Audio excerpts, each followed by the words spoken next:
وإياك نستعين اهدنا الصراط المستقيم صراط الذين أنعمت عليهم غير المغضوب عليهم ولا الضالين آمين. بسم الله الرحمن الرحيم. الترغيب في إكثار الصلاة على النبي صلى الله عليه وسلم. Dalam nerangake anjuran di dalam memperbanyak membaca sholawat kepada Nabi Muhammad Sallallahu Alaihi Wasallam. Hadis pertama dalam bab ini, An Abi Hurairah radhiyallahu anhu, kacerita saking sahabat Abi Hurairah, mugi Allah ridhani, datang Abu Hurairah, anna Rasulullah sallallahu alaihi wasallam, saat temene Kanjeng Nabi, Kanjeng Rasul Muhammad sallallahu alaihi wasallam qala niku ngendikan Kanjeng Rasul, qala dawuh jeneng Kanjeng Rasul dawuhipun man shalla alayya sholatan wahidatan sallallahu alaihi asra. Man utai sopone wong selama sekali saja, maka Allah akan langsung memberikan 10 rahmat. Rahmatnya Allah adalah kebaikan, kawelasan kepada orang yang membaca sholawat. Ayat Imam Muslim, Abu Dawud, Nasa'i, Tirmidzi, Ibnu Hibban, sahih menurut Ibnu Hibban. Wa fi ba'dil alfaz Tirmidzi lan iku tetep ing dalam sebagian lafaz ing Tirmidzi, lafate redaksine man shalla alayya marratan wahidatan kataballahu lahu biha asra hasanatin. Maknanya sebab sholawat itu 10 kebaikan. 10 kebaikan. Ini kalau mengikuti lafadznya At-Tirmidzi, membaca sholawat sekali ditulis Allah sebab sholawat itu 10 kebaikan. Tapi kalau menurut Imam Muslim, lafadznya ikut Ibnu Hibban, barang siapa bersolawat sekali kepada Nabi Muhammad, maka Allah memberikan 10 rahmat. Bukan hanya 10 kebaikan, tapi 10 rahmat. Karena sholawat itu seperti dalam Al-Quran sudah mafhum, sudah maklum, kita fahami. Allah berfirman, innallaha wa malaikatahu yusholluna 'alan nabi ya ayyuhalladzina amanu shollu 'alaihi wa sallimu taslima. Innallaha, sesungguhnya Allah, wa malaikatahu, lan malaikat-malaikatnya Allah itu yusholluna 'alan nabi, bersolawat kepada Nabi. Allah bersolawat, malaikat bersolawat, itu maksudnya seperti apa? Kalau Allah bersolawat berarti Allah memberi rahmat. Apa itu rahmat? Kebaikan, kasih sayang, kemuliaan, anugerah. Cara Jawane digenah-genahno niku sholawat Allah kepada hambanya. Nah, bagaimana sholawatnya malaikat? Doa, ampunan. Jadi malaikat memintakan doa, memintakan rahmat, memintakan ampunan kepada manusia itu. Ya ayyuhalladzina amanu shollu 'alaihi wa sallimu taslima. Wahai orang mukmin, bersolawatlah kalian kepada Nabi dan bersalamlah dengan sebaik salam. Kalau orang mukmin yang bersolawat kepada Nabi itu apa? Mendoakan atau memberi kata ucapan. Sholawat kita adalah ucapan kebaikan, kata salut, ya, kata pujaan, sanjungan kepada Nabi Muhammad Shallallahu Alaihi Wasallam. Nah, dengan sholawat itu Allah menurunkan rahmat 10. Kadang satu rahmat Allah saja digambarkan dalam hadis sahih, Allah itu mempunyai 100 rahmat, yang 99 disimpan untuk di akhirat kelak, yang satu dibagi di dunia. Adanya pesawat bisa terbang, tidak jatuh, kapal tidak karam, kemudian bayi lahir dari ibu bisa selamat. Ini semua karena rahmatnya Allah, yang satu di dunia itu yang dibagi.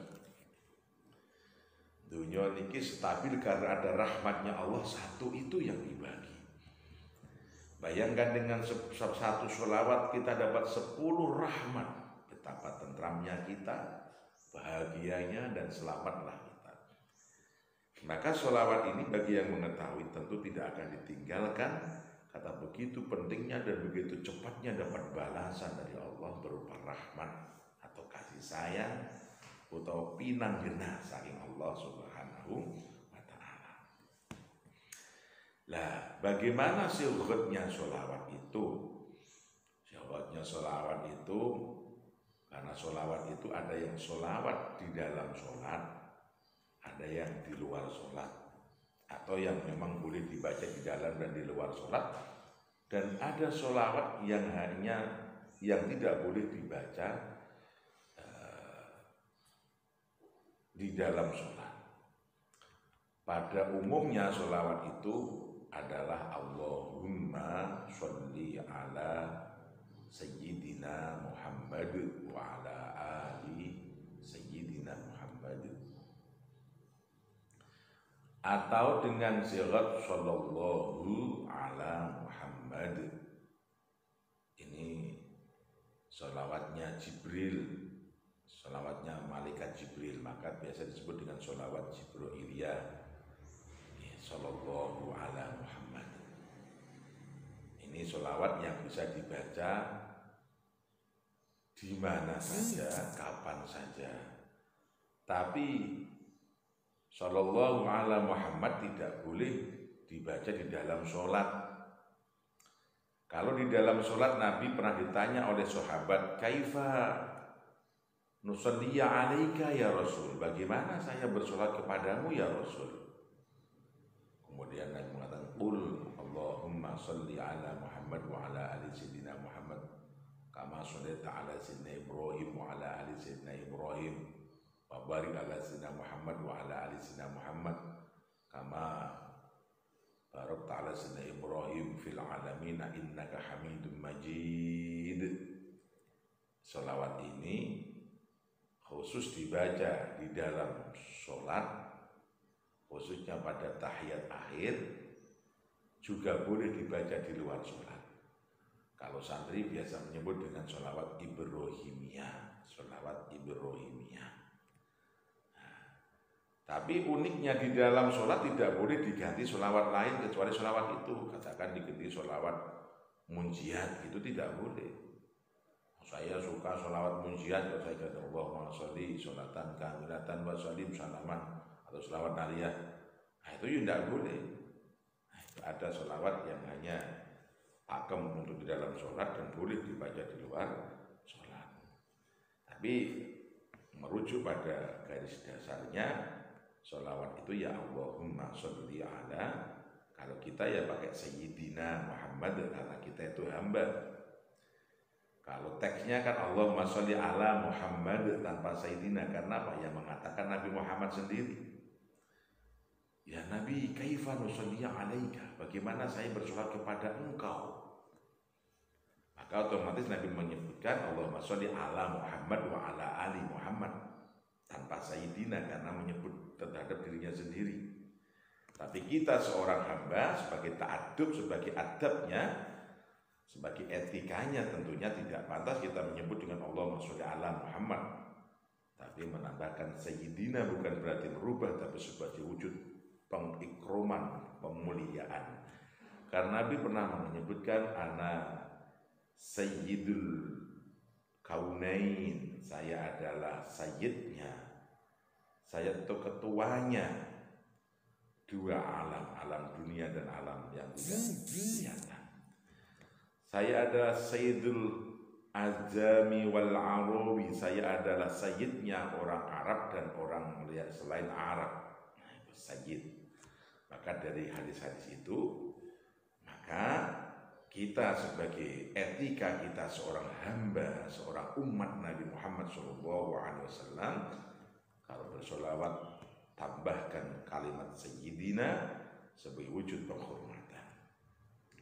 Wa fi riwayatin lan iku tetep ing dalam riwayat man shalla alayya sholatan wahidatan sallallahu alaihi asra sholawatin. Man utai sapa ne wong sholamun maca sholawat sapa man alayya ing atase ingsun sholatan ing sak sholawatan wahidatan kang siji. Sholat mongko bakal maring rahmat sinten Allah Gusti Allah alaihi atase man asra sholawatin ing 10 rahmat.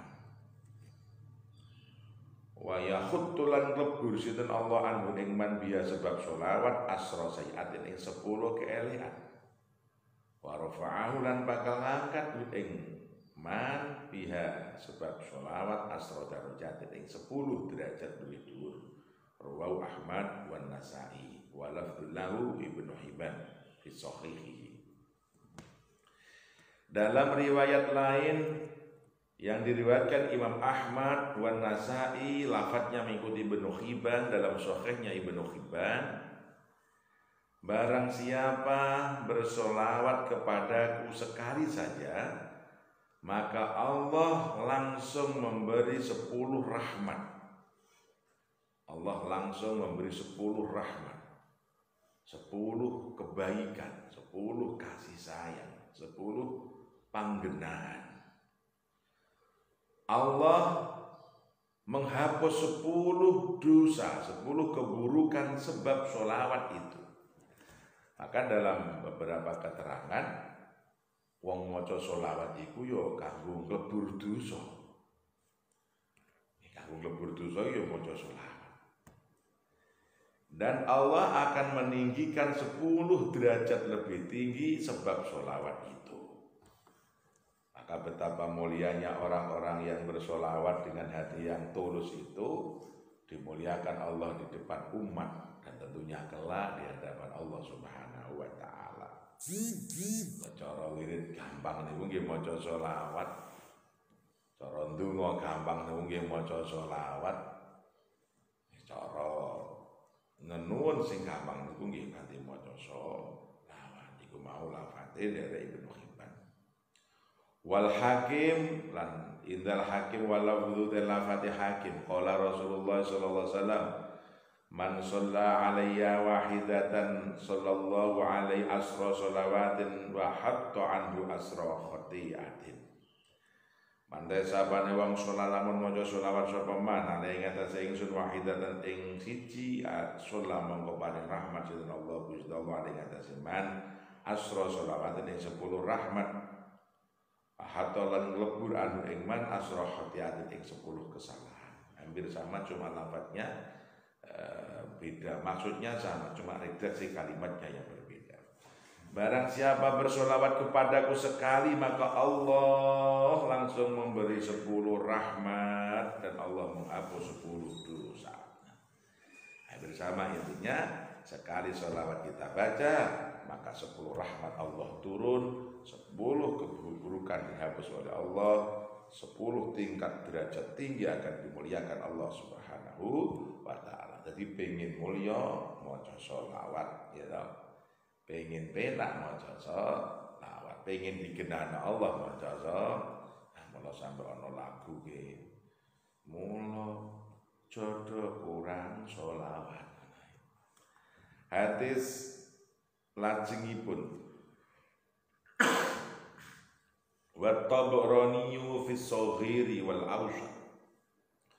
Wa Tabrani lan inda Imam At-Tabrani fi Shaghiri ing dalam kitab As-Shaghir wal Awsat lan kitab Al-Awsat wa lafdhu lafati At-Tabrani Kala ngendikan Rasulullah sallallahu alaihi wasallam, man shalla alayya sholatan wahidatan sallallahu alaihi asra. Manut sapane wong lamun maca sholawat sapa man alaiya ing atase ingsun sholatan ing sak sholawatan wahidatan kang siji sallallahu mongko paring rahmat sinten Allah Gusti Allah alaihi ing seman asron ing 10. Waman lan sapane wong lamun maca sholawat sapa man alaiya ing atase ingsun asra sholatan asron ing 10 sallallahu mongko paring rahmat sinten Allah alaihi ing atase man mi'atan ing 100. Waman lantas sapane wong lamun maca sholawat sapa man alaihi atase ingsun mi'atan ing 100 kata mongko nulis sinten Allah Gusti Allah baina ainaihi ing dalem antarané mripat loro man tulisan apa baro'atan minan nifaq ing pembebasan teko nifaq wa bara'atan minan nar lan pembebasan teko neraka. Wa askana ulang ngantengake Allah ing man wa askana ulang ngantengake ing man sinten Allah Gusti Allah yaumal qiyamati dalam arti askana ulang manggonake sinten Allah yaumal qiyamati dalam dina kiamat masyuhada sertane para syuhada. Dalam riwayat At-Tabrani yang ditulis dalam kitab As-Shaghir wal Awsat, lafadznya begini, Rasul bersabda, barang siapa bersolawat kepadaku sekali maka Allah menurunkan 10 rahmat. Dan barang siapa bersolawat kepadaku 10 kali maka Allah menurunkan 100 rahmat. Solawat sekali maka Allah mansolah aliyah asron, barang siapa bersolawat kepadaku 10 kali sallallahu alaihi maka Allah menurunkan 100 rahmat. Satu kali dapat 10 rahmat, 10 solawat 100 rahmat. Dan barang siapa yang membaca solawat 100 rahmat maka Allah menulis di antara kedua matanya, 1 bebas dari kemunafikan, yang 2 bebas dari neraka, dan akan ditempatkan di hari kiamat bersama orang-orang syuhada karena bersolawat 100 kali. Dalam hadis lain malah luar biasa lagi, wa man shalla alayya mi'ata marratin kataballahu mi'ah kataballahu alfan. Barang siapa yang bersolat kepadaku 100 kali maka Allah menulisnya 1000 kali. Allah memberi rahmat 1000 kali. Salat 1 dibaca 10 rahmat turun, 10 sholawat dibaca 100 rahmat turun, 100 kali sholawat dibaca 1000 rahmat diturunkan. Barang siapa bersolawat 1000 kali lam yamut hatta tubashshiru bil jannah, tidak dimatikan Allah kecuali pasti tempatnya adalah surga. Tidak dimatikan Allah kecuali dikabarkan baginya tempatnya adalah surga. Jadi wong maca sholawat niku ya wong golek swarga. Berarti tiang maca sholawat niku wong golek swarga. Cuman sekarang itu harus dipahami. Karena banyak sholawat-sholawat yang sesungguhnya tidak sholawat. Ada yang sejenis sholawat, satu qasidah. Qasidah itu lagun-lagun. Ada nasyid, nasyid itu ya sanjungan. Ada nida, pemanggilan atau pengundang-undang. Ya. Yang paling baik itu ya sholawat itu yang memberi kata rahmat, memberi kata salut, kata sanjungan kepada Nabi Muhammad SAW dengan redaksi yang sudah dicontohkan, diantaranya ya Allahumma sholli ala Sayyidina Muhammad wa ala ali Sayyidina Muhammad atau sallallahu ala Muhammad. Ini yang paling sharih, paling muktamad bagaimana cara bersolawat itu. Namun Yang diperintahkan Allah bukan hanya bersolawat tapi juga salam, memberi ucapan salam. Sallu alaihi wa sallimu taslima. Orang mukmin bersolawatlah kepada Nabi dan mengucapkan salam dengan semesra salam. Maka dari kalimat itulah kemudian ulama-ulama itu ditambahkan sebuah ucapan, rangkaian doa dan salam. Allahumma sholli wa sallim ala, nah itu. Ya, assalamu alayka ya sayyidi ya Rasulullah. Ini berarti assalamu alayka, memberi salam. Alayka ya sayyidi ya Rasulullah. Salatu wassalamu alayka ya Habiballah. Itu memberi ucapan salam. Assalamun alayka biri